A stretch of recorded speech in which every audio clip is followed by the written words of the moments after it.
What's good, y'all? A question I get every single week, multiple times a week, multiple times a day is how do you wash and preserve your microgreens? I can't believe I have not done a video on this already. Anyhow, I'm gonna go ahead and I'm gonna show you how you can preserve them, preferably with the dry paper towel after you've taken them home from the market. Let's go. All right, y'all, so this is what you're gonna need. You're of course gonna need some microgreens. You're gonna need a bowl of water. If you don't have a salad spinner, that's cool. Hang on and I'll show you another way to actually get your microgreens dry without a salad spinner. You're also going to need some sort of a Tupperware. I always suggest putting at least a dry paper towel at the bottom of them just to wick up any moisture that the greens will start to let off, or it might actually just have before you buy them. Oh yeah, another thing too, y'all, a lot of people ask me if you can bring your own receptacle to the market. Microgreen growers don't discriminate, y'all. We'll harvest into anything, y'all, so don't even trip. Off the top, we normally will give you a brown paper bag, but that brown paper bag is only a transporter to get into your main receptacle. But like I said, feel free to bring these to the market. Probably want to bring plastic if you're like me, because you're gonna break this. Straight up. And that's what we're gonna do. Cut this one up.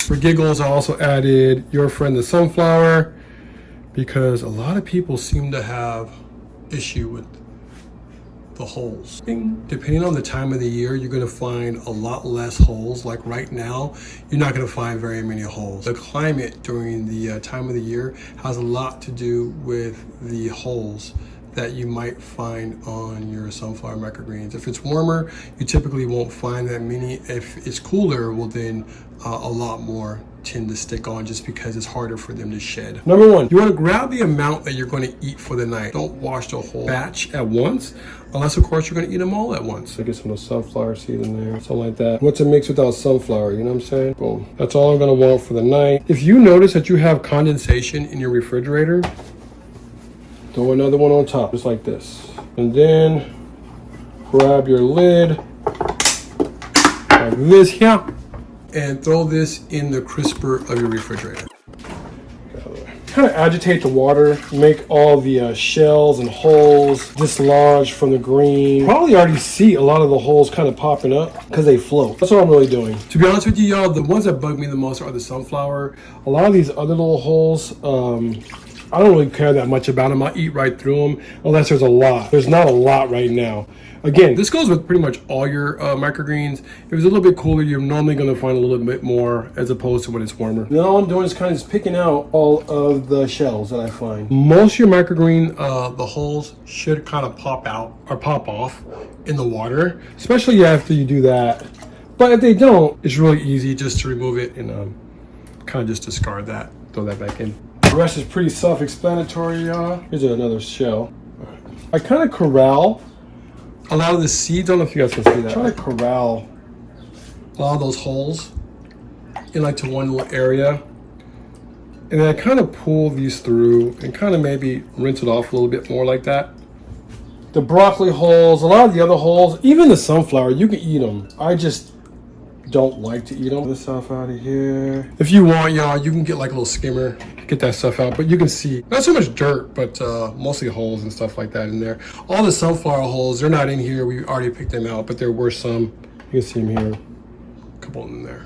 Just go water a plant with this or whatever you want, especially because it has some of that organic matter in it. You know, just go ahead and water a plant. There you go. Boom. Go ahead and put whatever it is that you want on these, man. Throw them in whatever you want. At this point, they're ready to rock and roll. Pretty much how you do it if you have a salad spinner. Sorry for talking about my mouth full. For those of you guys that don't have a salad spinner, I'm gonna follow the same steps. We got rid of all the sunflower though. Oh, there's sunflower seed. There now. Grab what you're gonna eat and shake them out a little bit more than if I were gonna put them in my salad spinner. If you guys don't have a salad spinner, probably wanna get a salad spinner. You'll preserve like a lot of stuff, man. Not just microgreens, but you'll preserve a lot of your food. You're gonna find your food's gonna stretch a lot longer. Now I just kind of put it on my paper towel. But what I want to do is kind of separate them a little bit. You can put a small fan on top of this. It's going to make things go a lot faster. Or you could just let it air dry, depending on where it is that you are in the world. Of course, climate is going to have a big to-do as to how long it's going to take for these things to actually dry. Ultimately, what you're looking for is pretty much this, right? Exactly what I got out of the salad spinner. So they're still kind of hydrated. They're not wilted by any means. That's what you do have to worry about when you're air drying, especially if you have a fan on. You want to make sure that you're not wilting it. You're not putting too much air across. So keep it on the low setting and kind of keep your eye on it. A little bit of moisture, and it doesn't hurt. You're about to eat them anyway. Yeah. Start with about 5 minutes and then work your way up. Just like this, my friends. You are done.